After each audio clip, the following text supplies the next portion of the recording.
세상 쾌락을 즐기고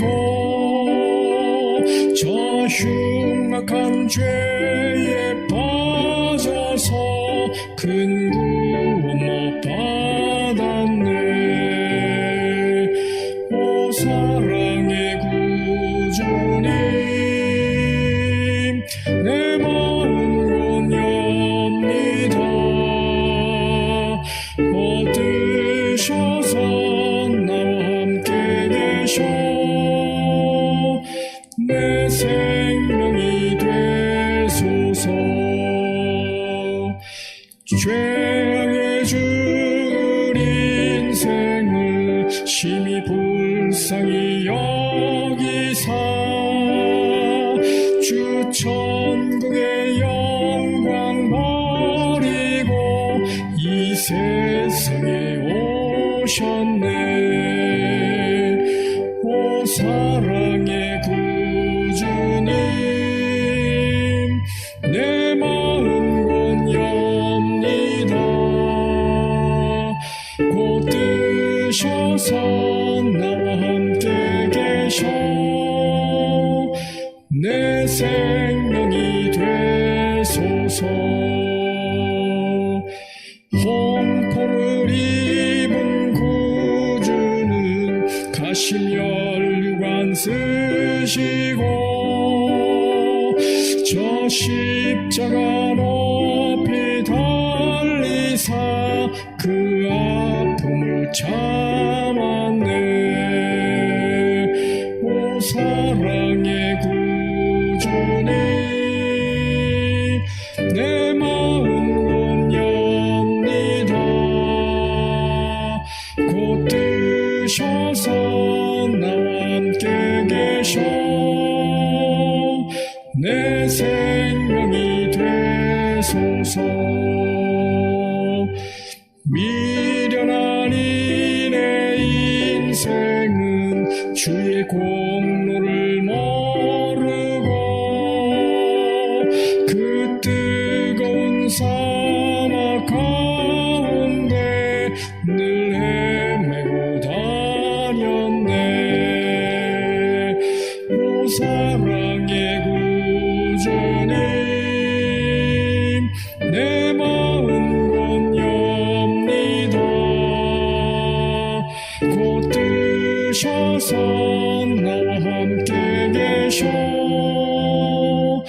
내 생명이 되소서.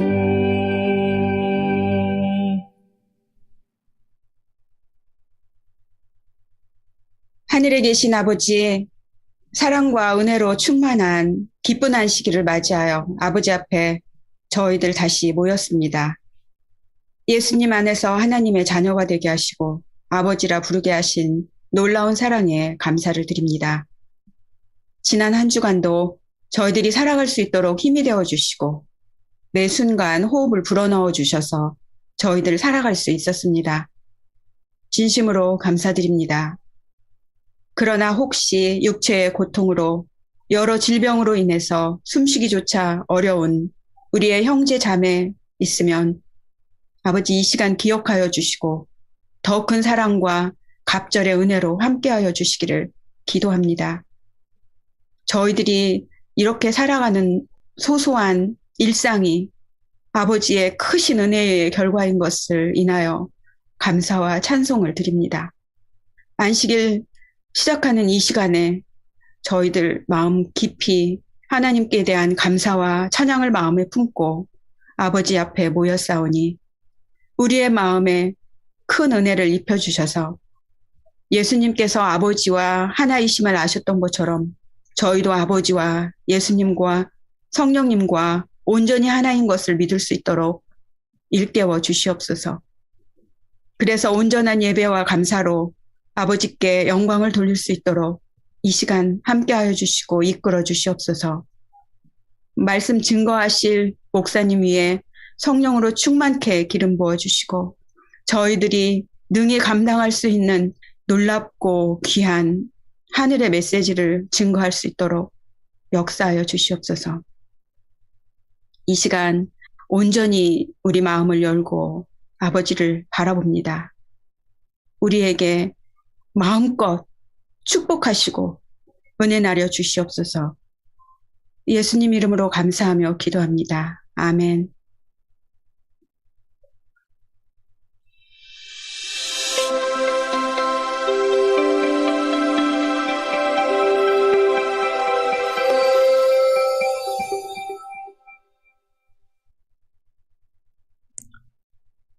안녕하십니까. 행복한 안식일입니다. 이번 주 많이 무더우셨죠? 어떻게 지내셨습니까? 건강들 하신지 궁금하네요. 오늘 이 귀한 안식일에 하나님께서만이 주실 수 있는 하늘의 평화가 여러분 마음에 가득 임하기를 진심으로 기원합니다. 자, 오늘도 로마서 연구를 이어가겠습니다. 은혜 31번째 시간, 그리스도와의 재혼이라는 제목으로 함께 말씀의 은혜를 나누도록 하겠습니다. 로마서 5장에서 8장까지는 복음 안에서 우리가 새롭게 누릴 자유에 대한 말씀이 기록되어 있어요. 구체적으로 5장에서는 사망의 권세로부터의 자유를, 6장에서는 죄의 권세로부터의 자유를, 그리고 오늘 우리가 다룰 7장에서는 율법의 권세로부터의 자유를, 그리고 8장에서는 성령 안에서의 자유를 다루고 있습니다. 그래서 오늘 우리가 다룰 7장의 이 율법의 권세로부터의 자유는 8장 성령 안에서의 자유를 이해하는 기초 역할을 합니다. 잘 이해하셔야 돼요. 우리는 5장의 그 사망의 권세로부터의 자유나 6장의 죄의 권세로부터의 자유를 다룰 때 그 자유는 어떤 자유냐면 우리가 그것에 대해 죽었기 때문에 얻은 자유라는 것을 같이 연구했어요. 그렇죠? 그런데 저는 여러분이 죄에 대해 죽었다는 사실을 제대로 깨달았는지 참 궁금해요. 사실 이것은 이해하기가 참 어려운 진리입니다. 그런데 7장에서는 율법의 권세로부터의 자유를 다루기 위해서 우리가 율법에 대해 죽었다는 사실을 설명하고 있어요. 율법에 대해 죽었다는 말씀도 역시 이해하기 어려운 진리입니다. 하지만 하나님의 말씀은 공중에 떠 있는 구름을 잡는 이야기가 아니에요. 그래서 아무리 어렵게 보이는 말씀이라도 성령께서 깨닫게 하시면 그 진리를 이해하게 될 것이라고 저는 확신합니다. 그래서 저는 이 시간에 성령께서 여러분 모두의 영적인 눈을 밝혀주셔서 이 말씀의 의미가 무엇인지 제대로 알아보고 이해할 수 있기를 진심으로 기원합니다. 자, 바울은 로마서 6장 14절에서 이렇게 말했죠. 죄가 너희를 주장하지 못하리니 이는 너희가 법 아래에 있지 아니하고 은혜 아래에 있음이라. 여러분 여기 법 아래에 있지 아니하다는 말씀에 주목하시기 바랍니다. 법 아래에 있지 않는다. 사실 바울이 로마를 방문할 계획을 가지고 있었기 때문에 이런 말을 하는 것은 대단히 위험한 일이었어요. 왜냐하면 로마에 있는 유대 그리스도인들이 이 말을 듣고 가만히 있지 않을 것이기 때문입니다. 그래서 바울이 이 말의 의미를 설명 없이 그냥 제시하고 로마에 간다면 그는 분명 굉장한 반대를 만날 거예요. 그리고 어쩌면 붙잡혀서 죽임을 당할지도 모를 일이었습니다. 제가 그걸 어떻게 아느냐고요? 네, 사도행전 21장을 보면 알게 돼요. 거기 보면 바울이 3차 선교 여행을 마치고 예루살렘 교회 지도자들에게 선교 보고를 했습니다. 그 보고가 마치자 모든 지도자는 바울의 사역에 역사하신 하나님을 찬양했어요.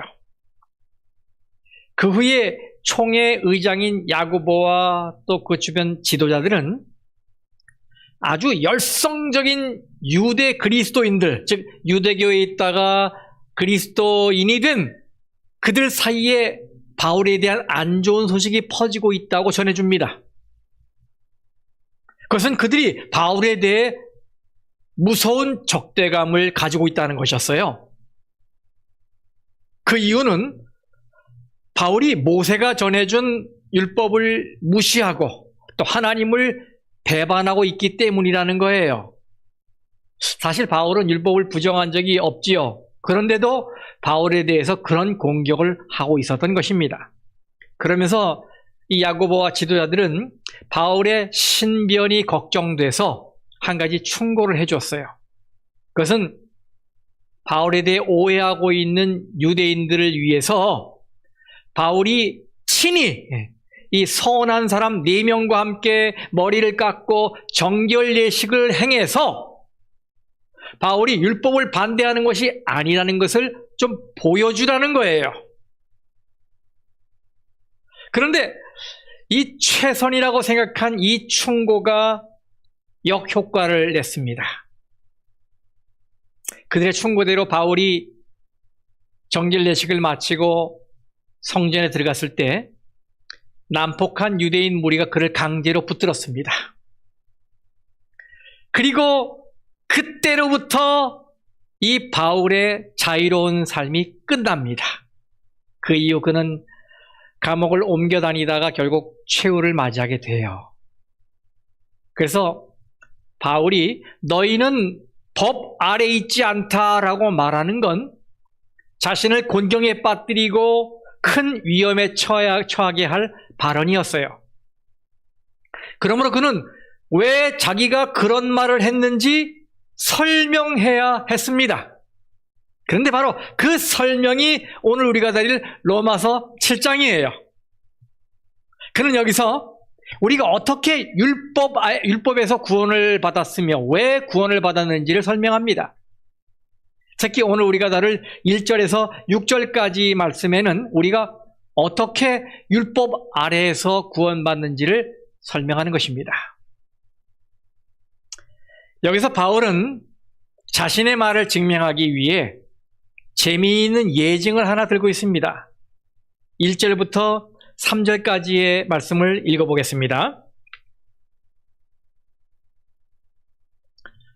형제들아, 내가 법 아는 자들에게 말하노니 너희는 그 법이 사람이 살 동안만 그를 주관하는 줄 알지 못하느냐?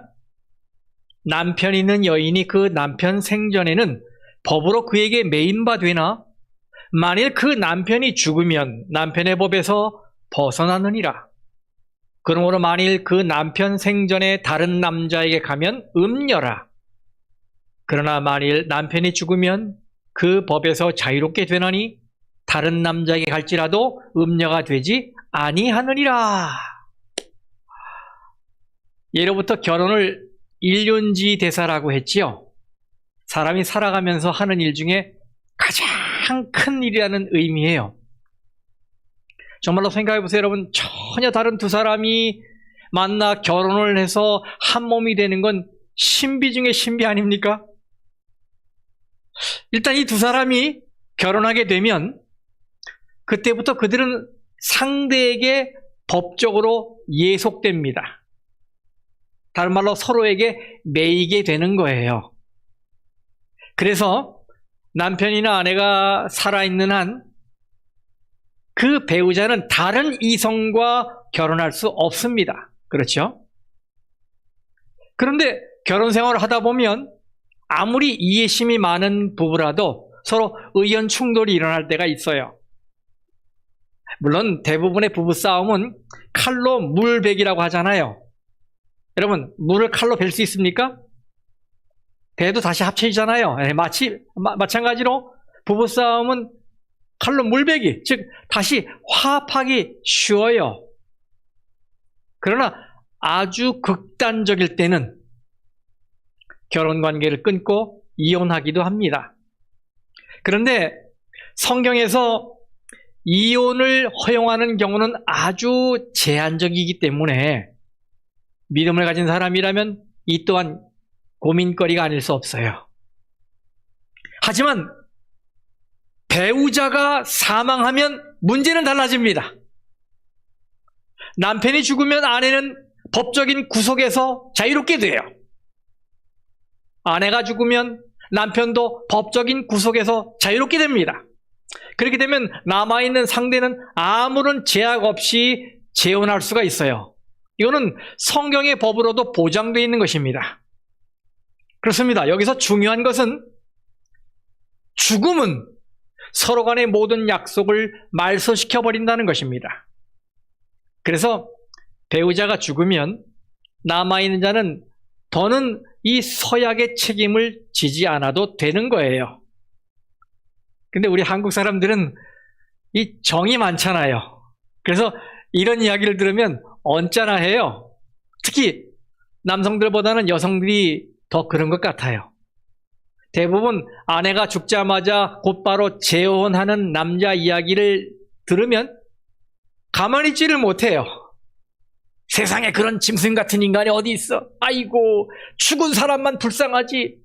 이러면서 자기 일처럼 화를 냅니다. 그러면서 남 안 좋은 일 시키려면, 남 좋은 일 안 시키려면 악착같이 잘 살아야지 하며 결심을 해요. 그러나 여러분, 아무리 인꼬처럼 금실이 좋은 부부였어도 죽음은 그들을 허무하게 만듭니다. 아무튼 부부 중 한쪽이 죽으면 다른 한쪽은 자유롭게 된다는 사실을 우리가 부정할 수는 없어요. 바울은 이렇게 누구나 알고 있는 이 사실을 들어서 우리가 율법과 어떤 관계에 있는지를 설명하고 있습니다.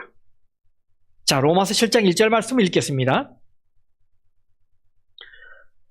너희는 그 법이 사람이 살 동안만 그를 주관하는 줄 알지 못하느냐?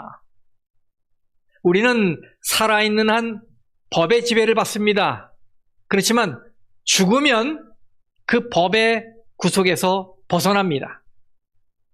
그렇기 때문에 수사가 진행되는 중범죄도 그 대상이 죽으면 공소권 없음 처분이 내려지면서 사건이 종결되잖아요.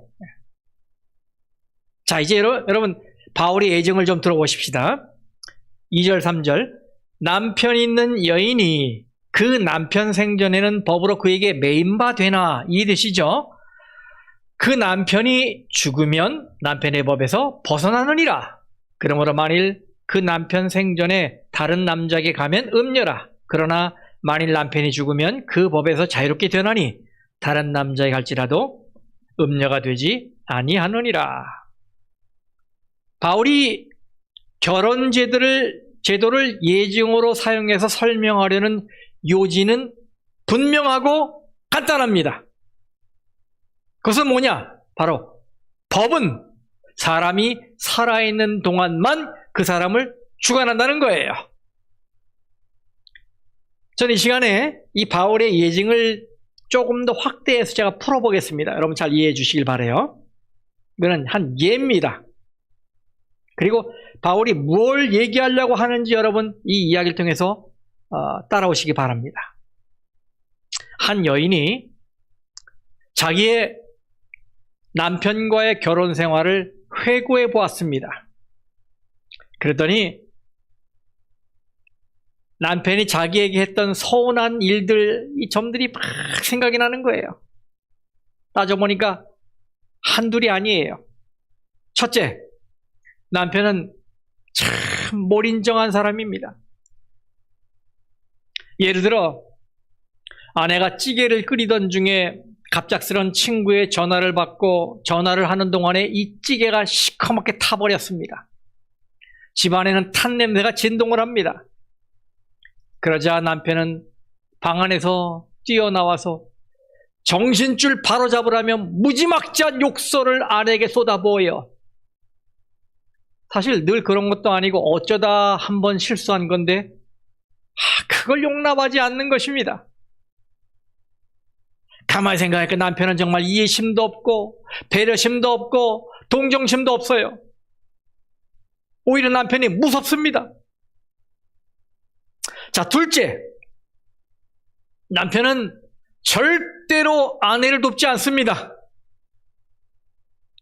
어느 날 남편 손님 대접하느라 아내가 일손이 바빠서 속이 바싹 바싹바싹 타들어가는데도 남편은 나 몰라라 하면서 자기 방에서 게임을 즐기고 있는 거예요. 나 좀 도와주세요 하고 SOS를 쳤는데도 남편은 손 하나 까딱하지 않습니다. 그러면서 불에 기름을 붓는 말을 하는 거예요. 남자는 여자를 도우라고 있는 게 아니라 명령하기 위해 있는 거야. 자, 세 번째, 남편은 잘못을 지적하는 일에는 세계 챔피언입니다. 그래서 아내는 뭘 해도 늘 죄책감에 사로잡혀 있고 늘 두려움 속에 살며 마음에 평안이 없어요. 그래서 아내는 자신의 처지를 한탄합니다. 내가 평생 전업의 인간 비위나 맞추며 이렇게 죄인처럼 노예처럼 살아야 하나? 그러다가 이 아내가 어느 모임에서 운명처럼 한 남자를 만납니다. 그와 처음에는 좋은 친구로 지냈는데 그가 점점 좋아지는 거예요. 그러다가 이런 생각까지 하게 되었어요. 아휴, 내 남편이 빨리 죽으면 얼마나 좋을까? 여러분, 이 정도까지 왔으니까 이 부부 사이가 최악이지요? 하지만 이 아내의 바람대로 남편은 죽지 않을 겁니다. 무슨 방법을 동원한다 해도 남편은 절대로 죽지 않을 거예요. 여러분, 왜 그런지 아십니까? 바로 그 남편은 율법이기 때문이에요. 율법. 먼저 우리가 이 점을 분명히 하고 가십시다. 여러분, 율법은 악한 것입니까? 아니지요. 네, 로마서 7장 12절 보세요. 이로보건대 율법은 거룩하고 계명도 거룩하고 의로우며 선하도다. 율법은 거룩하고 의롭고 선합니다. 우리는 이것을 잊어서는 안 돼요. 하지만 율법은 이렇습니다. 첫째로 율법은 뭘 인정합니다. 무정해요. 왜요? 율법은 사람이 아니라 규칙이기 때문입니다. 우리가 프리웨이에서 과속을 하다가 경찰에게 잡혔다고 해보십시다. 아이, 미국 경찰은 용서해주는 법이 없어요. 물론 우리는 경찰이 범법자를 용서하라고 고용된 게 아니고 치안 질서를 잡으라고 고용됐다는 걸 알고 있어요. 하지만 그렇더라도 미국 경찰은 참 무정합니다. 그래서 우리는 걸리면 딱지를 받게 돼요. 여러분, 이것이 율법이 하는 일입니다. 율법은 사람이 아니기 때문에 감정도 없고 배려심도 없고 동정심도 없어요. 그게 율법입니다. 자, 둘째로 율법은 우리를 절대로 돕지 않습니다. 도울 수 없어요. 로마서 8장 3절입니다. 율법이 육신으로 말미암아 연약하여 할 수 없는 그것을, 율법이 할 수 없는 것이 있다는 말이에요. 바로 죄성을 가진 인간 속에 의를 만들어내지 못합니다. 율법은 우리에게 의를 요구할 뿐 의를 만들지는 못합니다. 율법은 우리를 도울 수 없어요. 세 번째, 율법은 순종하지 않는 자를 정죄합니다. 이것이 율법의 역할이에요. 우리 속의 죄를 들춰내서 뭐 한다고요? 정죄합니다. 너 죄졌어. 그래서 율법 아래 산다는 것은 두려움 속에 사는 것이고 불안 속에 사는 것이고 확신 없이 사는 것을 의미하는 거예요. 그런데 우리가 한 남자를 만났습니다. 그 사람과 결혼하면 참 좋겠다라고 흠모하게 되는 멋진 신사예요. 그 신사가 누굽니까? 바로 예수 그리스도이십니다. 예수님과 교제를 나눠보니까 클래스가 달라요. 첫째, 예수는 다정한 분입니다. 히브리 4장 15절에 우리에게 있는 대제사장은 우리의 연약함을 동정하지 못하실 리가 아니요 모든 일에 우리와 똑같이 시험을 받으신 이로되 죄는 없으시니라. 예수 그리스도는 참 자상하고 배려가 깊으신 분이에요. 나를 이해해 주시고 나의 고민과 걱정에 동참해 주십니다. 그래서 그분 앞에 있으면 마음이 따뜻해지고 편안해져요. 이런 분이 내 남편이라면 얼마나 좋을까요? 두 번째, 예수는 이 동정심을 넘어서 실제로 도움을 줄 수 있는 분입니다. 히브리 2장 18절. 그가 시험을 받아 고난을 당하였은즉 시험 받는 자들을 능히 도우실 수 있느니라. 예수는 내가 부르기만 하면 즉시로 나에게 와서 도움을 주는 분이십니다. 내 문제가 아무리 크고 아무리 복잡하더라도 예수님은 쉽게 해결하십니다. 그래서 그분이 함께하면 걱정할 게 없어요. 이런 분이 내 남편이라면 얼마나 좋을까요? 세 번째, 예수는 정죄하지 않는 분입니다. 로마서 8장 1절. 그러므로 이제 그리스도 예수 안에 있는 자에게는 결코 정죄함이 없나니. 예수는 죄 지은 자에게 율법이 선언한 그 저주를 당신의 몸으로 받으신 분이에요. 갈라디아서 3장 13절 말씀입니다. 그리스도께서 우리를 위하여 저주를 받은 바 되사 율법의 저주에서 우리를 속량하셨으니. 그리고 그렇게 하심으로 예수는 우리에게 영생을 선물로 주셨습니다. 바울은 로마서 7장을 시작하기 바로 전 6장 마지막 절에서 그것을 말했지요. 로마서 6장 23절. 죄의 삭은 사망이요 하나님의 은사는 그리스도 예수 우리 주 안에 있는 뭐라? 영생이니라. 이렇게 정감이 넘치고 내가 부르기만 하면 달려와서 나를 도우시고 내 짐을 대신 지시고 나에게는 영생을 선물하신 예수님, 그분이 내 남편이라면 얼마나 좋겠습니까? 그런데 문제는 내가 아직도 첫 남편에게 매여 있는 겁니다. 법적으로 나하고 이 첫 남편의 관계를 무산시키는 유일한 방법은 죽음밖에 없는데 첫 남편은 절대로 죽지 않아요. 다시 말하면 율법은 절대 죽지 않습니다. 왜요? 하나님의 법이기 때문입니다. 예수님이 말씀하셨죠. 마태복음 5장에서 18절. 진실로 너희에게 이르노니 천지가 없어지기 전에는 율법의 1.1획도 결코 없어지지 아니하고 다 이루리라. 여러분, 율법은 없앨 수가 없어요. 그래서 우리에게는 그 멋진 신사, 내가 흠모하는 그 신사, 그 예수 그리스도와 재혼할 방법이 없어요. 누군가는 죽어야 길이 열리는데 율법은 죽지 않거든요. 그때 그 신사가 우리에게 다가와서 말합니다. 나는 당신이 첫사람과 결혼하고 있는 동안에는 절대로 당신과 결혼할 수 없습니다. 그래서 내가 가장 먼저 해야 하는 일은 당신의 결혼을 무효화시키는 것입니다. 어떻게 해요? 아무리 생각해도 답이 없는데 어떻게 그 일이 가능하단 말입니까?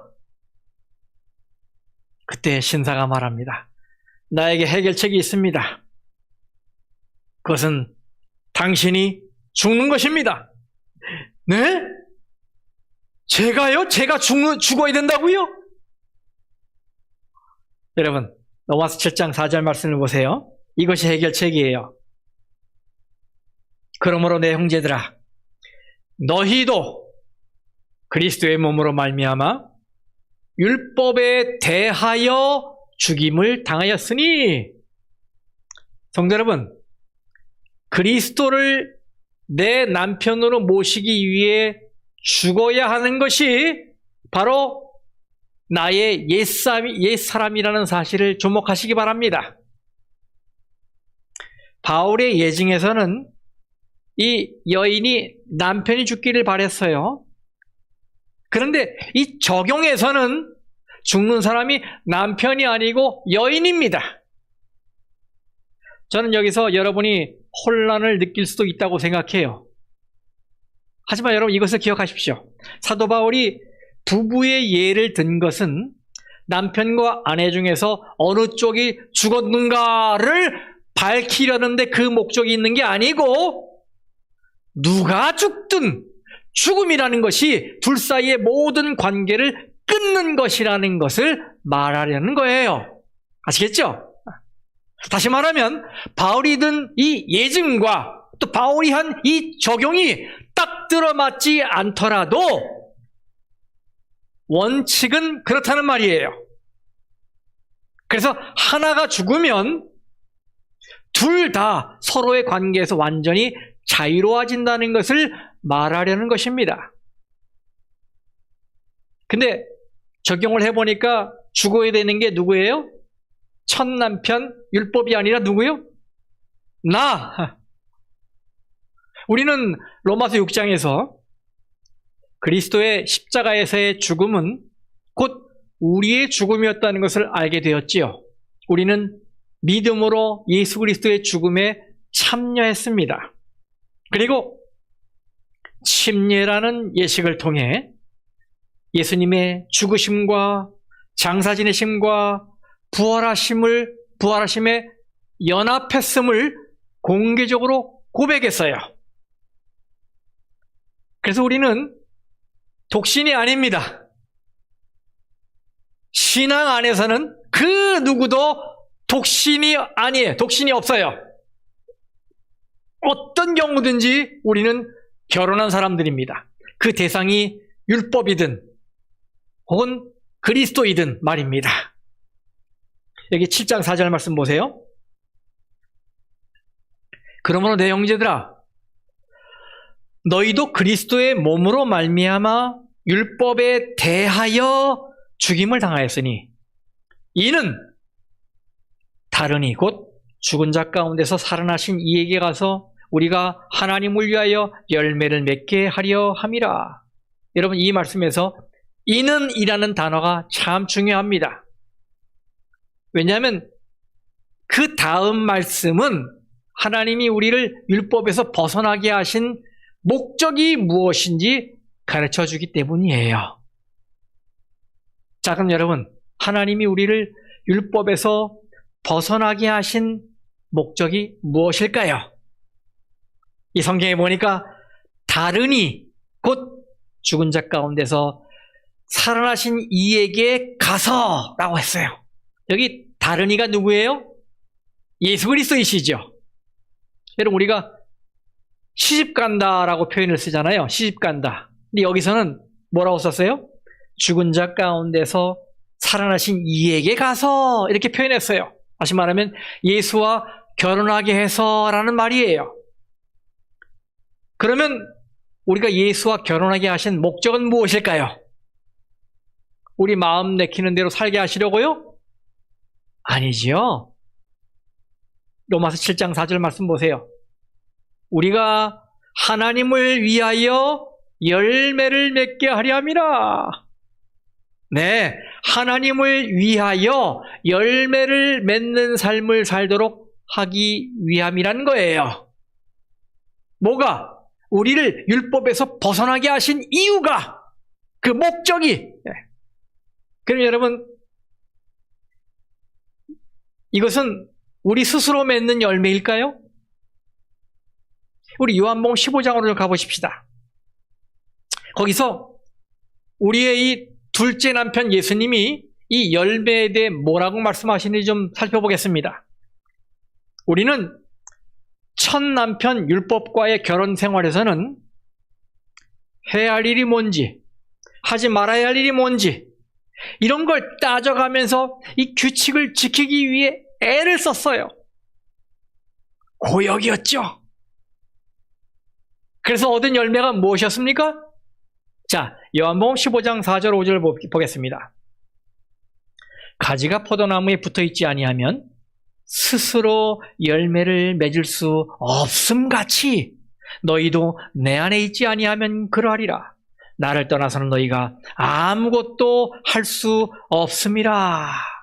여러분, 할 일, 하지 말아야 할 일, 규칙을 세밀히 살피면서 열심히 애를 썼는데 맺힌 열매가 뭐예요?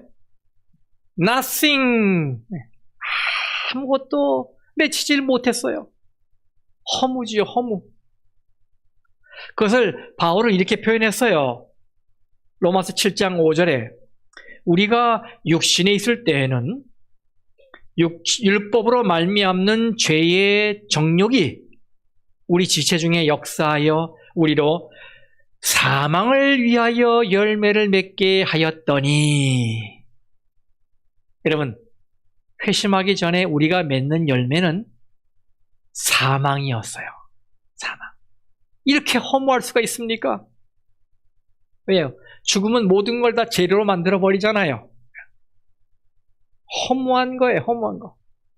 그리스도를 떠나서 맺으려는 열매들은 nothing, 허무입니다, 허무. 죽음이에요. 그런데 둘째 남편 그리스도와의 결혼 생활에서는 차원이 다른 삶을 살게 되는 거예요. 여러분, 주님이 말씀하시죠. 요한복음 15장 4절 5절 다시 보겠습니다. 내 안에 거하라. 나도 너희 안에 거하리라. 나는 포도나무요 너희는 가지라. 그가 내 안에 내가 그 안에 거하면 사람이 열매를 많이 맺나니. 여러분, 주님은 우리에게 열매를 맺으라 이렇게 말씀하지 않으셨어요. 대신 뭐라고 하셨어요? 내 안에 거하라.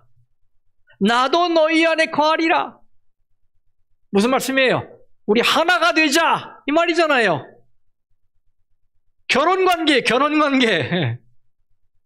이런 결혼관계 속에서만, 즉 예수와의 결혼관계 속에서만 많은 열매를 맺게 된다는 말이에요. 그렇다면 여러분, 우리의 신앙에 그 맛있고 싱그러운 열매가 없다면 그 이유가 뭘까요? 네, 바로 우리가 주님과 하나 되는 관계를 멈췄기 때문이에요. 그렇지 않겠습니까? 네. 주님과 하나 돼서 결혼관계가 되어야 열매를 맺는데 그걸 하나가 되는 경험을 그쳤기 때문에 아무런 열매가 맺히지 못하는 거예요. 네. 그러면 어떻게 하라고요? 다시 시작하라고요. 네. 여기 로마서 7장 6절 말씀입니다. 이제는 우리가 얽매였던 것에 대하여 죽었으므로 율법에서 벗어났으니 이러므로 우리가 영의 새로운 것으로 섬길 것이요 율법 조문에 묵은 것으로 아니할지니라. 여기 영의 새로운 것으로 다시 섬기라고 했습니다. 여기 율법 조문이라는 말은 헬라어의 그람마를 번역한 것인데요. 이것은 문자, 글자 혹은 서류, 다큐먼트 이런 말이에요. 그래서 이것은 율법의 본질이나 정신이 아니라 기록된 글자에 매여서 거기에 집착해서 형식적으로 따르는 것을 말하는 거예요. 여러분, 이것은 순종이 아니라 고행이지요. 실제로 유대인들은 600개가 넘는 규칙들을 만들어 놓고 그걸 지키느라 고역을 치렀어요. 여러분, 과거 우리 조상들도 얼마나 많은 미신을 믿으며 고생했습니까? 손 없는 날에 이사를 해야 잡귀가 안 붙는다고 이사 날짜도 아무 날 못 잡았어요. 그렇잖아요. 심지어 방벽에 못 하나 박는 일도 쉽게 하지 못했어요. 무엇을 하든 잡귀신 앞에 벌벌 떨며 살았잖아요. 이런 식으로 유대인들이 율법 조문에 매여서 살았단 말이에요. 그러나 예수 그리스도와 연합하여 율법의 권세로부터 자유를 얻은 사람은 이제는 새 생명을 얻은 사람답게 마음에서 우러나오는 순종으로 하나님을 섬기게 된다는 말이에요. 그전에는 어쩔 수 없이 끌려다녔지만 할 일과 하지 말아야 할 일을 골라가면서 끌려다녔지만 이제는 마음에서 자원하는 마음으로 우러나오는 순종을 하게 된다는 말이에요. 그래서 저는 여러분이 하나님께서 여러분을 축복하셔서 해야 할 일과 하지 말아야 할 일을 구분만 하는 이 율법의 문자에 집착하는 수준에서 건져주시기를 간절히 바랍니다. 우리는 이제 율법이 돌판이 아니라 마음에 새겨진 새 언약 아래 있기 때문이에요. 그러니 이제부터는 그 멋진 신사, 그 좋으신 예수님과 새로운 사랑의 관계 속에서 마음에 새겨진 이 율법이 내 삶이 되고 내 기쁨이 되는 자원하는 순종의 삶을 살기를 간절히 바랍니다. 우리는 예수 그리스도와 재혼하여 죄와 사망의 열매가 아닌 정결함과 거룩함과 의로움의 열매를 맺는 그리스도의 신부들입니다. 이 사실에 대한 바른 이해로 심령의 진정한 자유와 행복을 만끽하는 여러분 되시기를 간절히 바랍니다. 말씀을 마치겠습니다.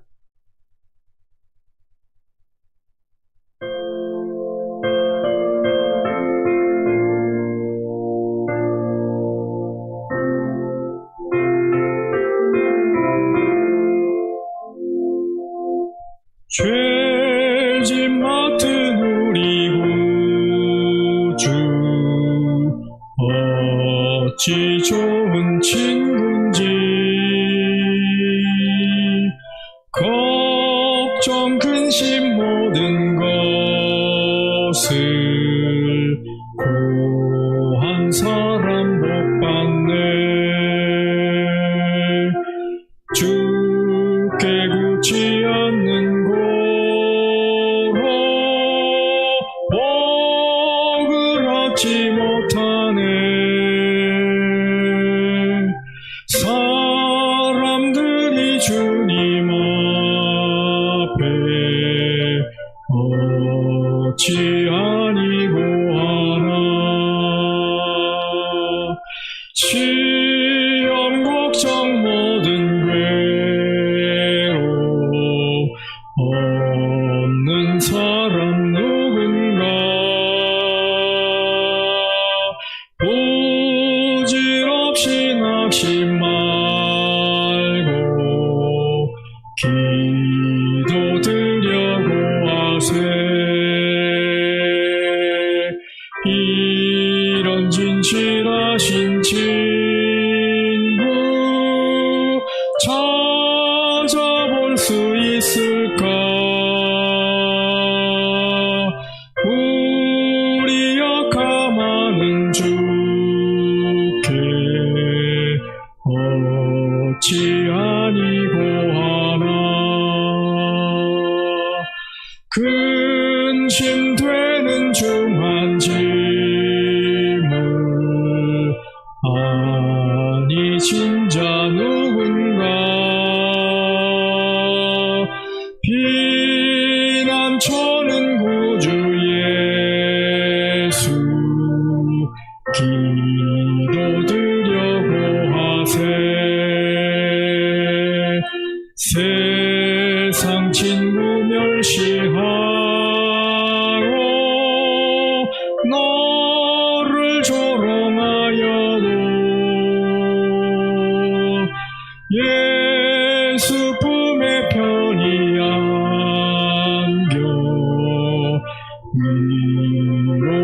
하신